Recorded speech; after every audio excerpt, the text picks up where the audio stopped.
Hai teman-teman, beberapa waktu ini saya tuh sering mendengarkan bahwa banyak banget orang yang sulit banget cerita. Apakah kamu salah satunya? Jadi waktu diminta untuk cerita gitu, bahkan tentang kabarnya gimana, perasaanmu gimana, itu sulit banget. Bingung mau mulainya dari mana, bingung mau menyampaikannya gimana. Bahkan kadang dia ngerasa nggak ngerti gitu sama perasaannya sendiri itu gimana, maunya itu apa tuh aja bingung gitu. Nah, kira-kira ini tuh kenapa ya? Atau bahkan kamu mengalaminya, atau bahkan orang-orang di terdekatmu ada yang mengalaminya. Bisa jadi mereka mengalami 5 hal ini. Teman-teman bisa simak, mudah-mudahan bisa bermanfaat bagi teman-teman semuanya ya.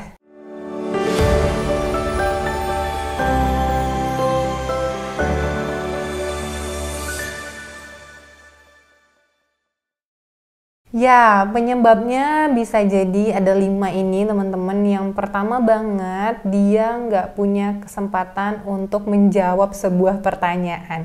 Pertanyaan apa? Ya pertanyaan-pertanyaan sederhana namun menenangkan gitu. Kayak pertanyaan, kabar kamu gimana nak?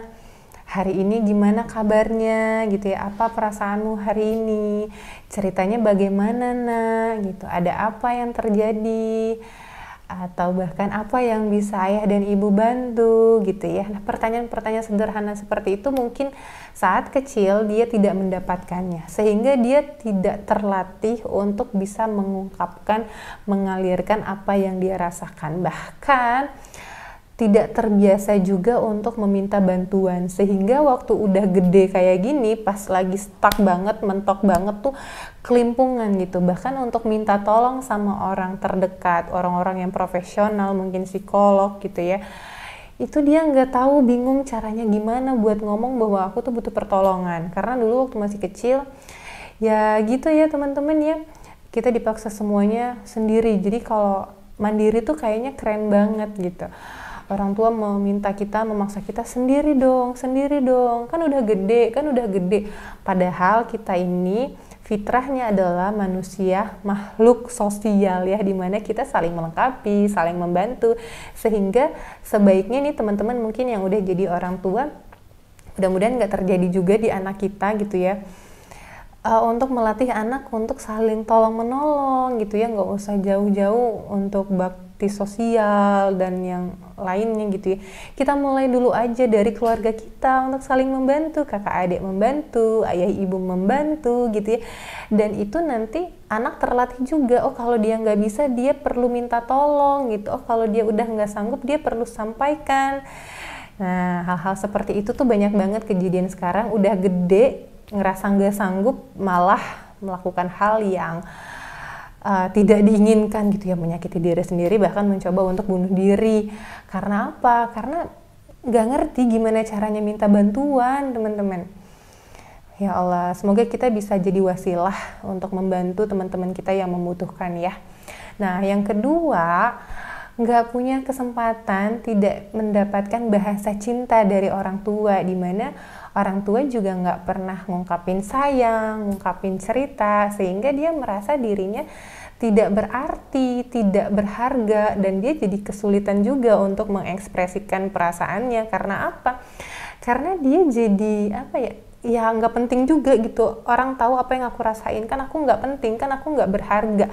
Jadinya gitu yang dirasain anak dan orang yang udah gede sekarang gitu teman-teman. Jadi penting banget ya kita untuk bisa mengungkapkan rasa sayang kita ke anak, bisa lewat lisan secara langsung, bisa lewat tulisan yang diabadikan menjadi sebuah buku misalnya, agar anak terkonfirmasi bahwa dia dicintai.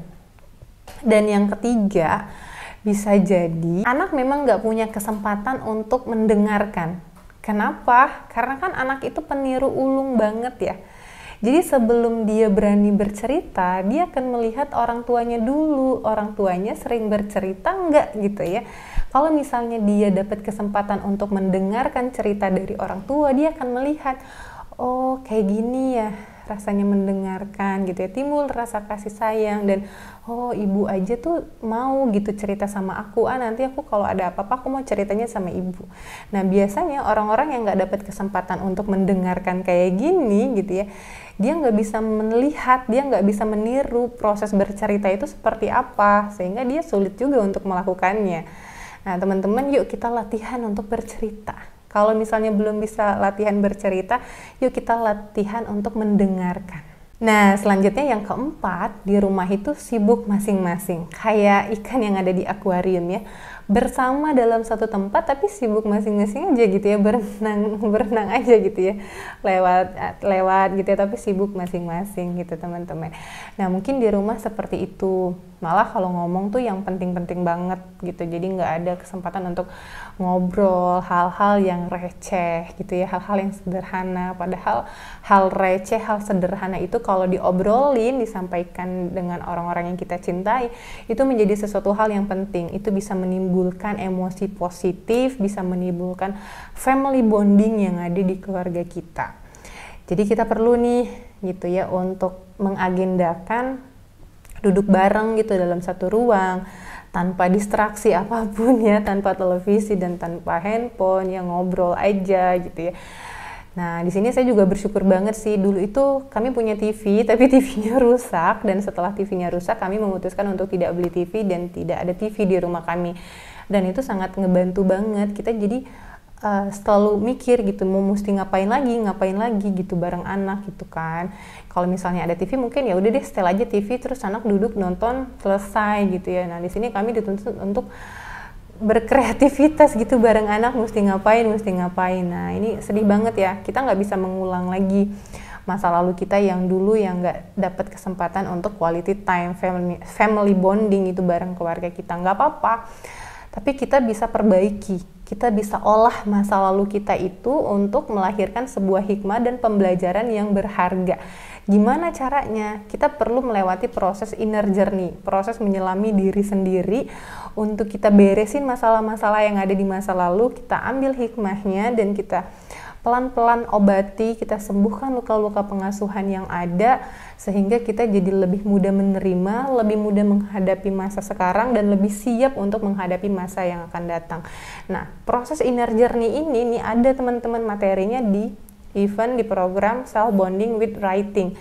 Ini seru banget nih, selama 30 hari teman-teman kita akan dilatih untuk mengalirkan rasa, bercerita, menerima masa lalu, dan siap menghadapi masa depan. Nah, mungkin teman-teman bisa mengagendakan untuk ikut program ini bersama-sama. Nah, selanjutnya yang kelima, mungkin memang seseorang yang sulit sekali bercerita, dia tidak terkoneksi sama dirinya, sehingga bingung, semuanya serba bingung, karena ya dia nggak koneksi, dia nggak cukup kenal sama dirinya sendiri. Atau bahkan memang dulu ya dia tidak dibantu untuk mengenali dirinya sendiri. Ini misalnya ciri-ciri orang yang nggak kenal sama dirinya sendiri itu apa sih Kak? Yang pertama, dia nggak tahu apa yang dia rasain, bingung gitu, semuanya serba bingung. Cara untuk ngungkapin apa yang dia mau juga bingung, bahkan dia juga bingung sebenarnya apa sih yang dia mau gitu ya. Kemudian juga dia nggak tahu gitu impiannya apa, dia sibuk mewujudkan impian orang lain, sibuk membahagiakan orang lain, sibuk memenuhi standar-standar orang lain, jadi dia tidak cukup dengan dirinya sendiri. Nah, kalau orang yang terkoneksi sama dirinya sendiri, dia akan ngerasa cukup dengan dirinya sendiri, dan menghadapi kehidupan ini tuh jadi jauh lebih mudah dan lebih nyaman banget teman-teman. Nah, teman-teman bisa yuk ikutan aja program Self Bonding with Writing. Nah, jadi teman-teman, self bonding itu apa sih? Self bonding itu adalah proses kita terkoneksi sama diri kita sendiri. Bisa dibayangin ya kalau kita terkoneksi sama seseorang ya, lekat banget gitu ya. Kita punya bonding sama pasangan, punya anak. Bisa dibayangin kebahagiaannya. Nah, apalagi kita bisa punya bonding dengan diri kita sendiri yang 24 jam bareng gitu sama kita. Bisa dibayangin ya happy-nya. Nah, untuk terkoneksi sama diri sendiri ini juga merupakan jalan kita untuk bisa lebih dekat sama Allah, teman-teman. Kenapa? Karena kalau misalnya kita mau kenal sama Allah, mau cinta sama Allah, kita perlu kenalan, kita perlu lebih dekat dengan ciptaannya Allah. Nah, ciptaan Allah yang paling indah itu adalah diri kita ini, teman-teman. Jadi kita perlu kenalan. Mudah-mudahan dengan kita mengenali diri sendiri, kita mengenali ciptaan Allah, itu adalah sebuah upaya kita untuk bisa makin dekat sama Allah. Mudah-mudahan ya teman-teman ya, gak apa-apa kalau misalnya semua itu udah terjadi, diterima aja.